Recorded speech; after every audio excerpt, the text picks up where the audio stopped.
So we can begin the Q&A session right now because our two speakers have shared what they had to share.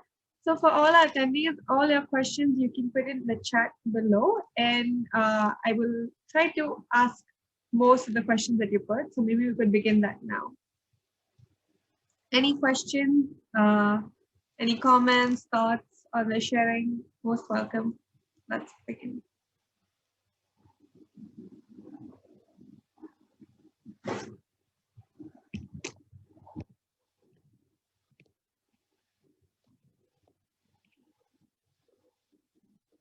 Okay, so we have our first question from our coordinator itself. So, great.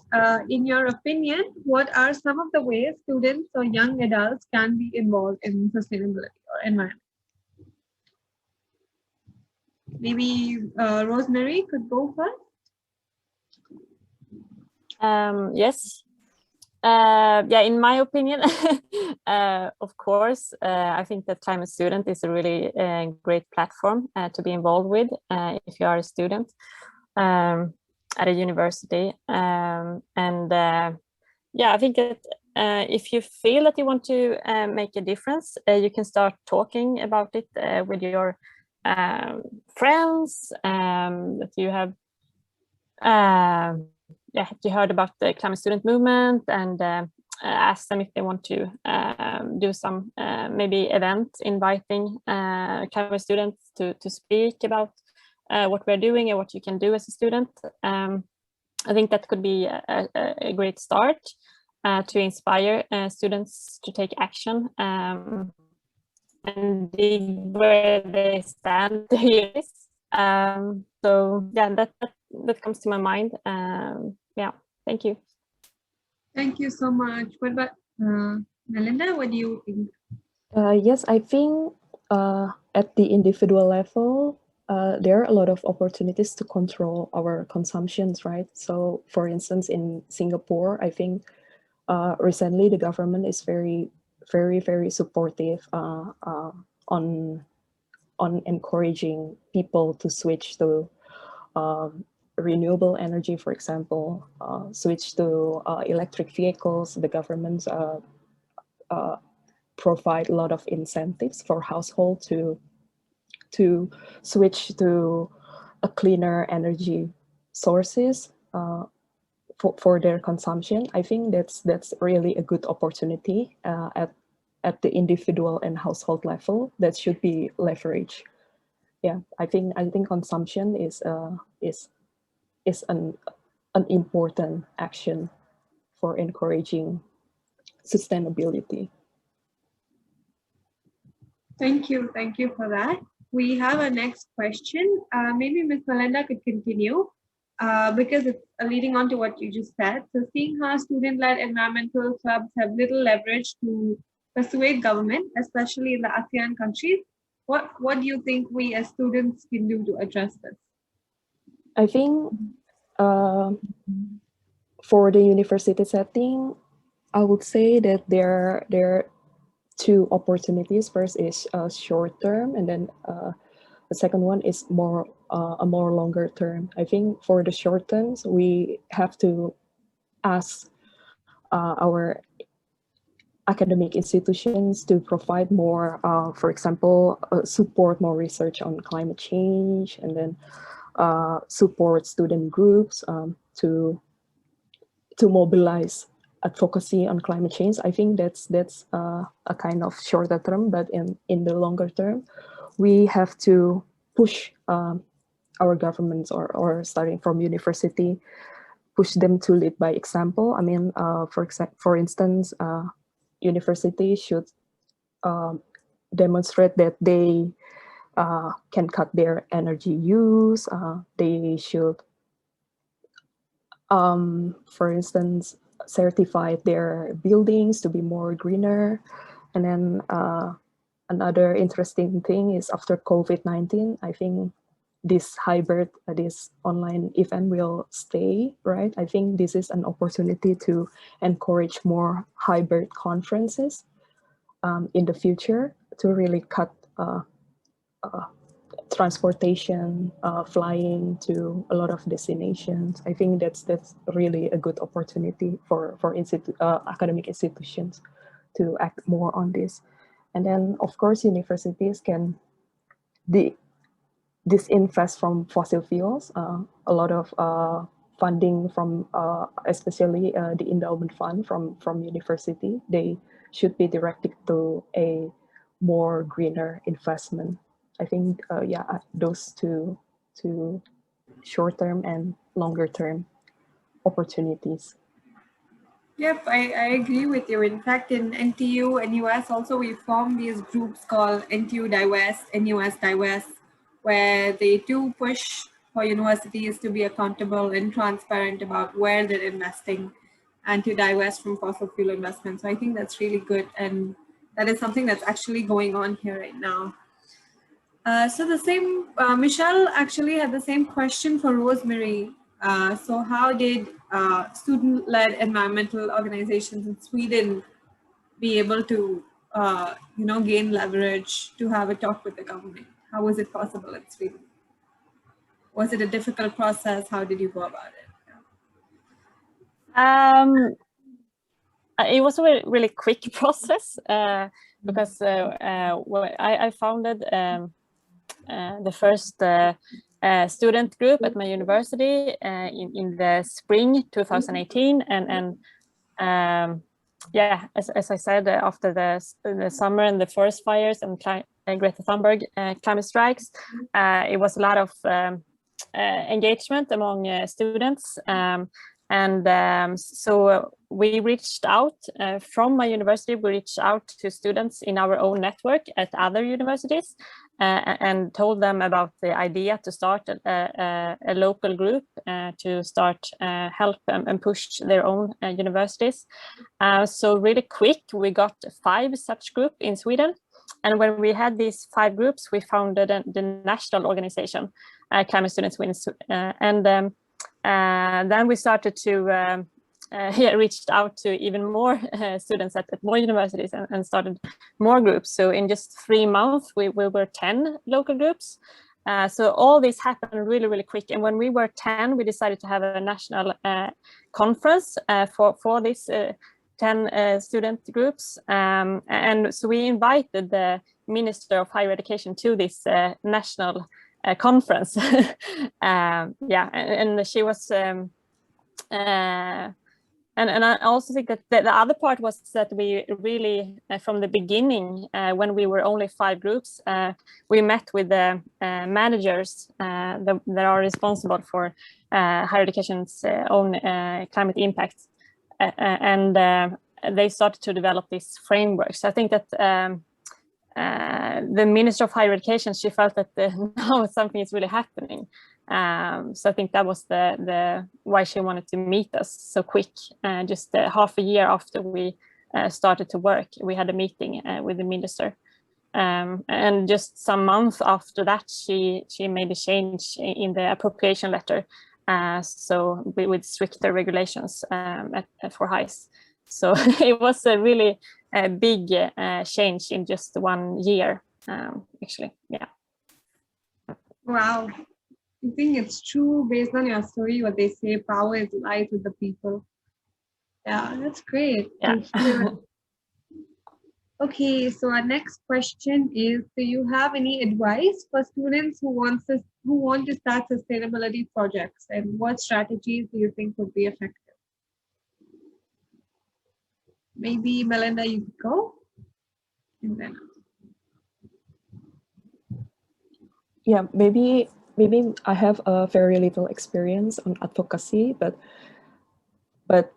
for me, starting a very small project would definitely help to make climate actions be more effective. I think starting from your from your class, from your university, from your household, it's definitely very important. Mm-hmm. What about you, Rosmarie? Yeah, I totally agree. You just need to start at some point, somewhere, and dig where you stand. Talk to your friends, talk to your neighbors, talk to your family, talk to your teachers, and start to collaborate and having a dialogue that expands and gets bigger and bigger and involves more and more people. So I think, yeah, just start to build relationships, talking about this important issue. Yeah, for myself, I started a Facebook page, and I invited all my friends to it at my university. And I started a chat, and I invited also my friends to the chat and started to talk about it. Yeah, and having an event and inviting friends. So I think social media is a really good platform to use as well. So yeah, just start basically, and don't give up. If you have an event and there's not so many participants, you can see it as a starting point. If you have 5 participants at your first event, that is amazing, that's really good. Then you can have a really close discussion with them about how they feel about climate change and what they would like to do and what you can do together. So starting with a really small group is really effective, because you build these stronger relationships, and that next step you can reach out to a broader network than just your own network. So start small, and then you can make it bigger. Yeah. I think that's really good advice, because I think a lot of people would often get disheartened by numbers. You know, if they didn't see a lot of people turn up the first time, they'd be like, okay, maybe nobody cares. But that's just looking at things in a very optimistic way. And I think that's the way to go. That's brilliant. I think one of our participants wants to ask a question in person. You can definitely unmute yourself and go ahead and ask. Hello, I'm Chu Hao. I'm also from NTU, and I'm a film student here. Yeah, so I mainly study film production, and I am starting to become a filmmaker. So my final year project is coming up, and I'm looking for more eco-friendly ways to be incorporated into film production. And I'm still doing a lot of research and studying about how to implement these practices. But so far, I've encountered quite a few challenges, mainly involving costs, because most of the environmentally friendly practices that I want to put in place cost more money, such as having biodegradable food containers and cutleries, and also phasing out the use of bottled water. These all cost money and affects the budget of the project. I was wondering, like, is it possible for these small projects, small budget projects, to be environmentally friendly without increasing costs? Yeah.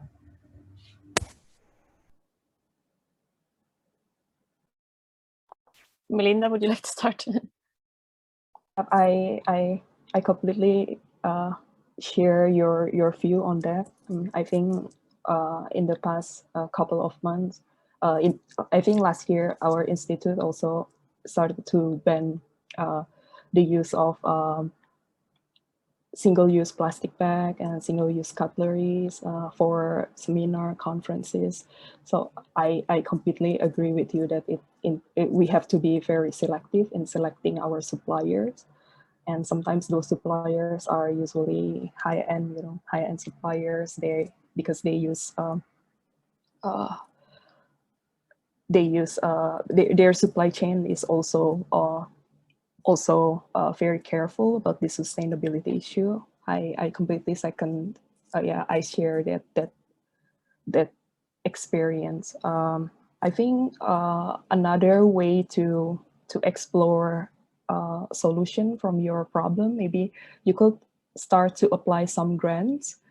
If your universities could provide, maybe that would be an opportunity to be leveraged. For instance, maybe research grants or project grants that support sustainability, sustainable actions that could be leveraged.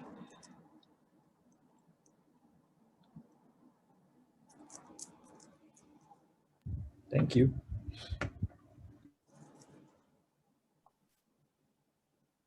I just have a reflection about how to get resources to cut emissions when it comes to higher education institutions. Of course, it's about a priority where they put their money. So you need to put climate action as a priority. And how do you do that? I think that you need to build collaborations with managers, with student unions, with researchers, and other kinds of student environment groups. And when you are many, and you show the university that this is something important, and also you can have a petition to collect signatures. So if you get a lot of signatures, you can also show the university that this is something important that a lot of the students and employees want them to do. So yeah, I think that's the thing you can do. Yeah. Yeah, I think that's really good advice. Actually, a lot of people wonder what is the petition gonna do? But at least here in Singapore, right? If you get a lot of signatures, the petitions are likely to be picked up by local news also. And I think that is one very important way we could go ahead with that. We have another question. If you would like to continue with our Q&A session, we have about a few more minutes till we move on to the next segment. So Michelle asked, how do we persuade and negotiate with businesses to adopt more eco-friendly policies, since we know most times they don't go hand in hand? And should the government be more strict and impose penalties, or perhaps provide them with stimulus if they adopt greener operations? This is slightly navigating from what we were speaking about student groups, but this is one of the questions that we received here. So I would like to know your thoughts on it. Perfect. Very, very good question. The short answer is the approach with businesses. There's two ways in which you can change business behavior. One is, and you talked about the question, Michelle, involves rules, and you can place rules on businesses to force them to comply and penalize them if they don't. The challenge with that tends to be rules make companies pay money in terms of penalties, or puts them into a position where they are forced to move. That can be a good incentive structure, but it doesn't change the fact that at the heart, the business still needs to innovate. It still needs to develop new ways of doing business, whether it's changing its supply chain or changing the way it operates in order to lower its ecological environmental impacts. And oftentimes, one of the biggest challenges they have is they don't know their environmental and ecological impact. It's difficult, particularly for companies. Multinational corporations is one end of the spectrum, and they're quite visible. But a huge amount of business is actually done by small and medium enterprises. And there, they don't often have the resources to map out and understand. And that's where governments can be quite effective. Governments and universities actually can be quite effective at helping pool the information and resources so that businesses are able to make more effective choices, because they get the information that says, you mean if I do this, I lower my carbon footprint. And if I do that, I lower my ecological footprint. If I buy more local, and here's where I can get the local, that means I'm not shipping stuff from overseas, and therefore the carbon footprint goes down. And just having that sort of repertoire of options and data can make a huge difference at the economy level. But if there are specific businesses that you want to work with, or that you as student groups want to engage, then I'd go back to my 3 points, which is essentially understand what the business does. So in this case, I'm going to start with understand the problem to begin with. Understand exactly what the business does, and then who are all the stakeholders?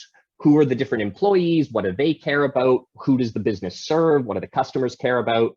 Understanding that gives you the lever then to engage the business and provide not just challenges, but potential solutions.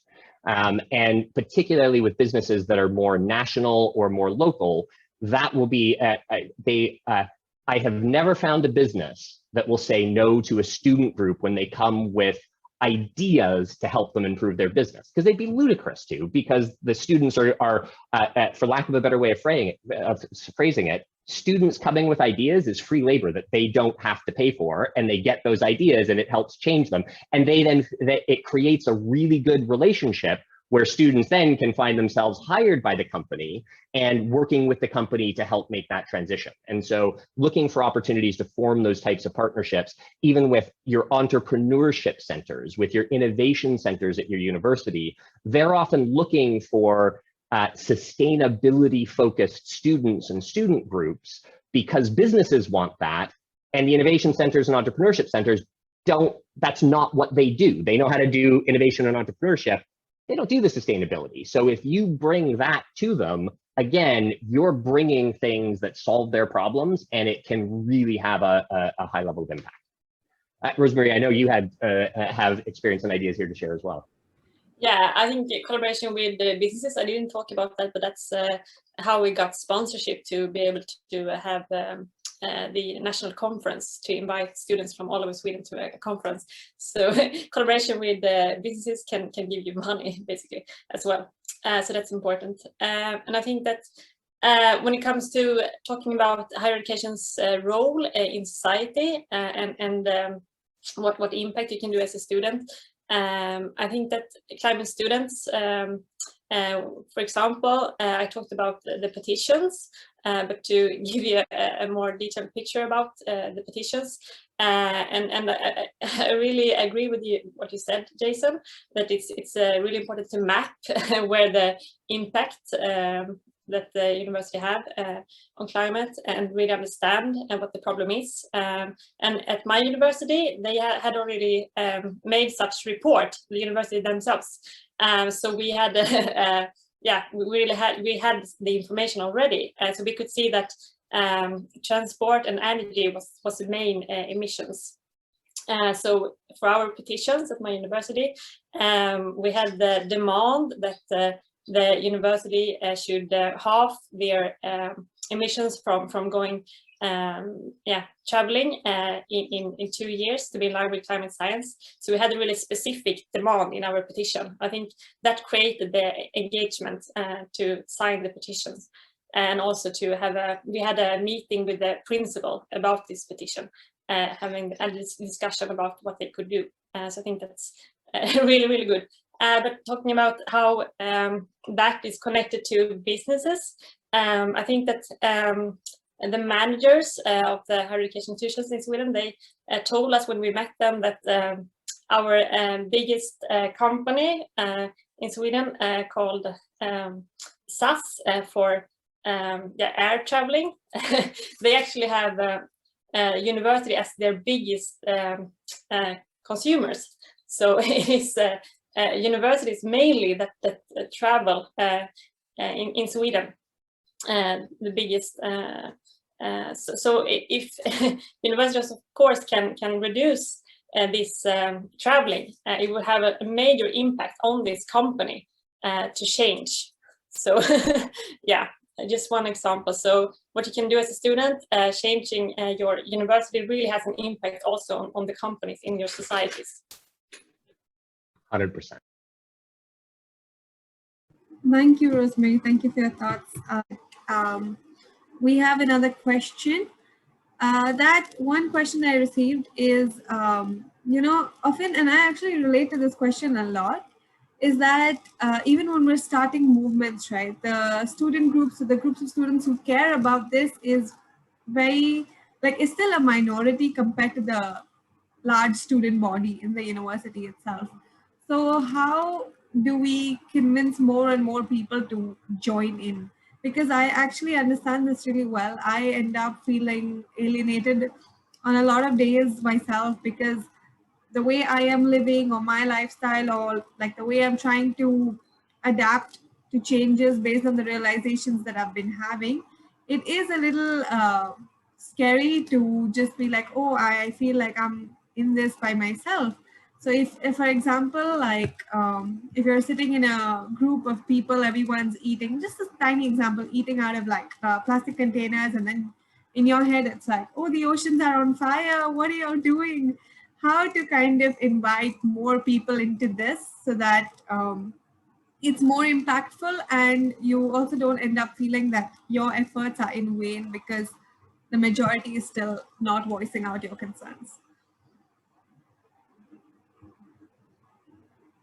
Maybe Jason, you would like to share on that? I'm happy to start unless Rosemarie, you wanted to start and I can follow. Up to you. I guess I'll start. This is one of the real challenges that you will face when you take on social change issues. Because when you are trying to identify where there are challenges within society, within any social context that you can make an impact on, you are trying to encourage people to change their behavior. And people's behaviors are the way they are for a variety of reasons. Some of it's just the system that they're in, and going back to the previous discussion, and Kushi, one of the points that the example you raised about everyone's eating from disposable plastics. Oftentimes it's very hard for an individual to do much about that. And so this is where identifying the problem can be really helpful to identify where and how to intervene. In issues like plastics in a cafeteria, the place to intervene is get the cafeteria to stop buying disposable plastics and using it. But in the one of the things that often galvanizes a much larger part of a community to get behind an issue and support, as opposed to feeling alienated from it, is when there is something tangible that they can be part of contributing to and doing. And so it's looking for those points where consensus will be easier as opposed to where it will be more difficult. There is a fantastic TED Talk from the lady who ran the UN climate change negotiations during Paris. And I'm blanking on her name. It will come back to me. But she talked about how if you may be a little young to remember, but in 2009, there was a climate negotiations in Copenhagen that went really, really badly, like really badly. It broke down, nothing came out of it. And the big question was, well, how can we rebuild those negotiations when we have so many so many countries that feel alienated from the process? And the way in which she went about rebuilding over the period between 2009, 2016, from Copenhagen to Paris, was to focus on finding the points where everyone could agree first. And you start with those points of consensus. And this is where across all of the issues you're working on, it's true, you're going to have 80% of them will be ones that most people on campus, or some people on campus are not quite so enthusiastic about. But 20% of them, everyone will agree with, or at least 80% of the people will agree with.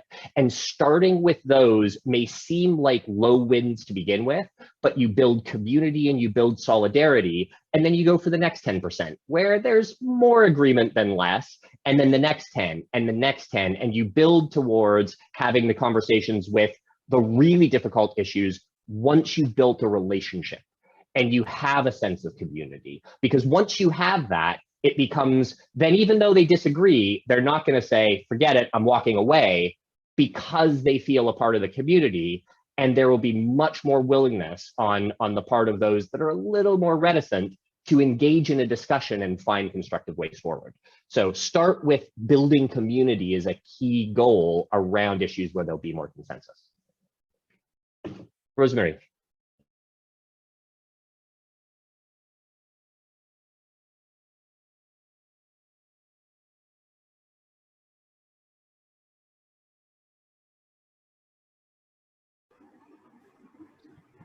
I have a bad connection, so maybe I hope it will work.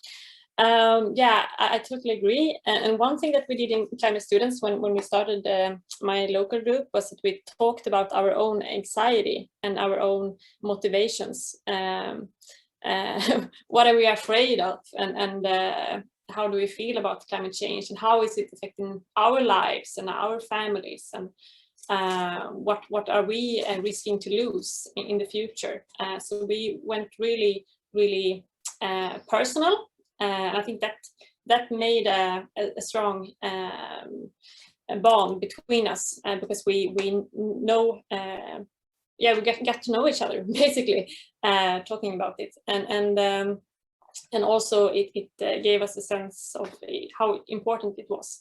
And it was really interesting because when we talked about it, it was really clear that we had different kinds of motivations and things that we were afraid to lose. Like, for example, someone said, I'm afraid to lose the forest because I really like nature and being outside in the wild. And someone else said that, I feel that my children, I am sad because I don't know if I want to have children because what world are they growing up into? So I think that talking about it on a very personal level is really strong, and when it comes to building social groups and movements, so be bold and be personal when you're talking about this. And when I had my speech and just before this, I told you about my own anxiety and how I felt about it, and that so share your feelings, and it's really important. Thank you so much for that. Yeah, I think it's important to share where you come from. And we had another question, but I think Jason already answered that question. As we spoke about earlier, there's a large gap between students who care and students who are willing to take action and participate in local groups and the others. So I think the best way, as Jason also highlighted, is to find that common ground. You know, there's something that is, because this is something that's affecting everyone in some way or the others. So to find that common ground would be a good place to start a conversation also, like even something as simple as, hey, the temperatures are really high nowadays, right? Like, aren't you feeling the heat nowadays? Maybe there's something or we could do about that. Or I think just finding a common ground would be, and even as you mentioned, even as Rosmarie mentioned, like about the future, about our future generations, that, hey, what kind of world are we leaving for them? I think those chords are something that would strike with a lot of people. So thank you for your, yes. Can I add just one thought on this, which is sure. The vast majority of students go to university because they want to improve their opportunity for better jobs going forward. That's that's one of the major drivers for getting a university education. Sustainability and the future of work is a topic that you may find is a really good entry point to the discussion. From the point of view of companies are already very well aware of the impacts of climate change on how they operate. Companies are now looking for people who have a deeper understanding of sustainability that they can bring into the work that they do. And so finding the common ground can be as simple as starting with a topic that strikes to the heart that most university students of why they're there. I'm studying because I want to get a better job. Wait a minute, you're telling me that understanding sustainability will get me a better job? Hey, I'm interested. I will have that conversation because you're telling me it's related to my ability to get the better job, to get a higher paying job, to become a manager. It doesn't all have to, and this is one thing that I want to drive home. Sustainability is not all about being selfless and going out there and making the world a better place to the detriment of yourself. I happen to know Mark Carney, and who was the governor of the Bank of Canada and then Bank of England. He's now the UN ambassador for climate finance. Mark comes from a background of business and finance. He's worked in some of the big banks in the world. Banking and finance is not a place that you would immediately go, hang on, climate change, sustainability, but they are very much involved in climate change and sustainability today because they care and because it impacts their bottom lines and their jobs. And so starting with some of that bottom line, yes, this is about making the planet better, and you can make your life better in terms of the job and opportunity that you get at the same time. That can be a really good way of bringing together the conversation. Yeah, I think also in line with that, if you start your own organizations, you can form different kinds of positions and to have to be able to, for example, be in charge of finance, or be a chairperson or a secretary, and positions like that is really interesting for students. So even if you are a small group, you should find out what positions would you like to have, and what positions would you like to recruit. So that's also communication managers, and so you can also go broad, so you can find students doing art or design, or to be able to reach out in a better way, and think broad and diverse. Thank you so much. Thank you to Rosmarie. Thank you to Jason.